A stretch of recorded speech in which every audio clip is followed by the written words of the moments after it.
the Young Women's Health Forum. For girls, by girls, about girls. Transforming lives. Healing through myth and stories. Creative self-expression. Wise women. Fearless girls. Social engagement. Self-discovery. Victorious overcoming.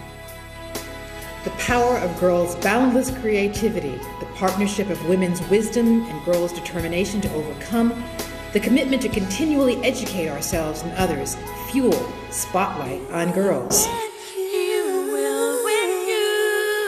Claiming our power.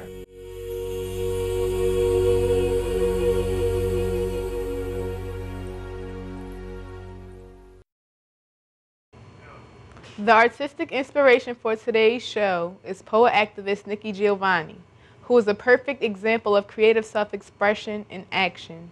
She has helped us find our voices. Poetry by Nikki Giovanni. Poetry is motion, graceful as a fawn, gentle as a teardrop, strong like the eye finding peace in a crowded room. We poets tend to think our words are golden, though emotion speaks too loudly to be defined by silence.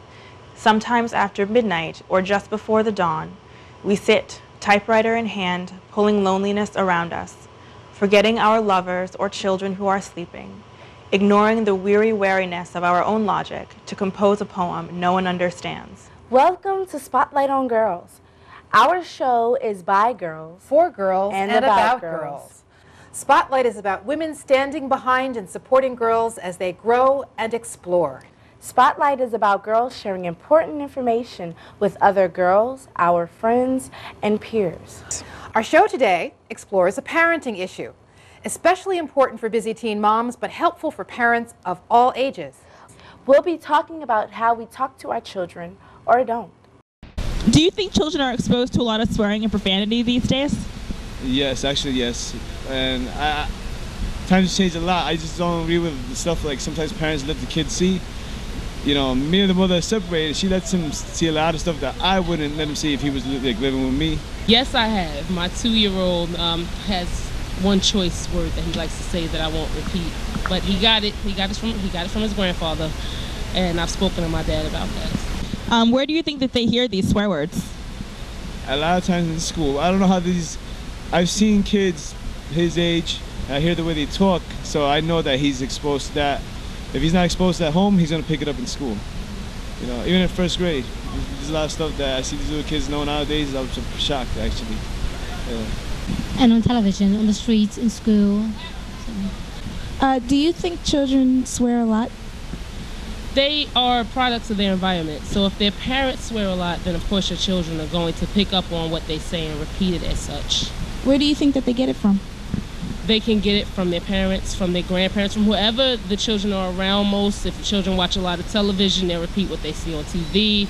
If the children are around parents who swear a lot, you know, they'll repeat that in their everyday environment, whether it's in daycare, in school, or any type of environment. Those children will repeat what they hear. Have you ever heard your child say a swear word? Sure, of course, definitely in reality, yes. Have you ever sworn around your child? In all honesty, yes. Absolutely not. Absolutely not. I caught myself once or twice. Yes.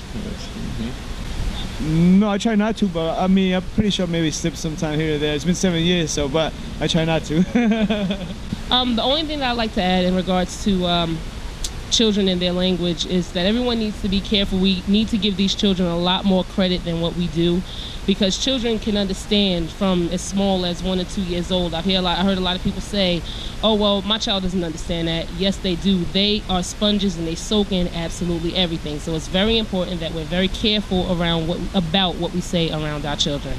Okay. No more questions. We thought we'd ask the experts, 2 wonderful pediatricians who see and hear everything as parents bring their children into their offices. Dr. Grundy, Dr. Powell, welcome to Spotlight on Girls. Thanks so much for joining our discussion of how we talk to children or don't. Let's talk a bit about how you practice medicine. Where is your pediatrics practice? We have a practice in Union. And we've been there since 2005. Okay. And there's just me and Dr. Powell, and it's an all-girl staff. That's fantastic. How long have you been practicing together? Before union or? Well, we met each other in our residency program as interns, as pregnant interns, actually. Pregnant interns, wow. Right. Well, she was an intern Both of and you I was pregnant a at the second. same time? Mm-hmm. Wow. And she was having a nice, happy person pregnancy, and I was the poster child for what not to look like when you're pregnant. Oh dear, oh dear. Okay, well, are there advantages to two women doctors practicing together? I think there are definite advantages, not just for being two women, being two mothers also. And that we understand that our children come first, that they are a priority, and then the practice, that we really want to teach other mothers how to be great mothers, and sometimes we learn from our moms as well. What effect does a parent's language, what they say around a child, have on, you touched earlier on self-esteem, but delayed speech or swearing, the kind of language they use, what does what they hear translate into in terms of their later language development or not? Well, and Dr. Grundy had mentioned this before, that babies are sponges. They're like little parrots. So they look to see what's normal from you. You're their first teachers. So if they hear you cursing, if they hear you yelling, if they hear you using all kinds of language, that's basically how they're going to talk. Now that in and of itself gets a negative response from other people. So it's not as if you curse at someone and they turn around and they smile at you and they think positively of you. So it kind of is a reciprocal thing where if your language consists of a lot of curse words, a lot of angry words, not a large vocabulary, if you're limited, that's the way their language is going to develop. It's going to be limited. It's going to evolve a bunch of negativity in words. Now if you're cursing at the child is going to have a self-esteem issue, because you know if someone curses at you that you feel a certain way. And now you're talking about a child who doesn't really understand. All they go by is what you're saying to them. Would the two of you care to summarize the tips or techniques or what we could just do, bullet points in our minds about how we might approach, parents might approach language development with children? Reading to them is a great thing. Okay. Reading. And I stress this enough, it doesn't always have to be a blocked out period of time when you're sitting and music's playing in the background and everybody's got hot chocolate and music, you know. It's going through your day-to-day, involving your children into your day-to-day activities. If you read a newspaper, you have them on their lap. If you're cooking, let's read the box and read the recipe together. So reading to them is a big part of language development, and just facing them and talking to them. And in the retrospect also, when your child is trying to talk to you, stopping what you're doing and looking them in the face and saying you're important to me, and what you're saying and coming out of your mouth is important enough for me to stop and listen. And those things are, that's the esteem piece. That's the esteem piece. Yeah, right. Legacies by Nikki Giovanni. Her grandmother called her from the playground. "Yes, ma'am?" "I want you to learn how to make rolls," said the old woman proudly. But the little girl didn't want to learn how, because she knew, even if she couldn't say it, that would mean when the old one died, she would be less dependent on her spirit.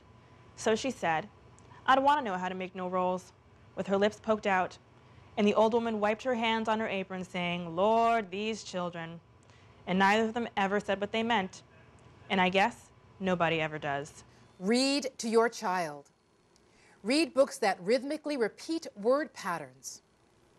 Ensure that your children use their words to identify objects. Speak clearly with animation. Use intonation to communicate excitement. Make eye contact when speaking. Feel free to contact us at the following email address: info@spotlight-nps.com. Join us again soon for Spotlight on Girls. Spotlight on Girls. Spotlight on Girls. Spotlight on Girls.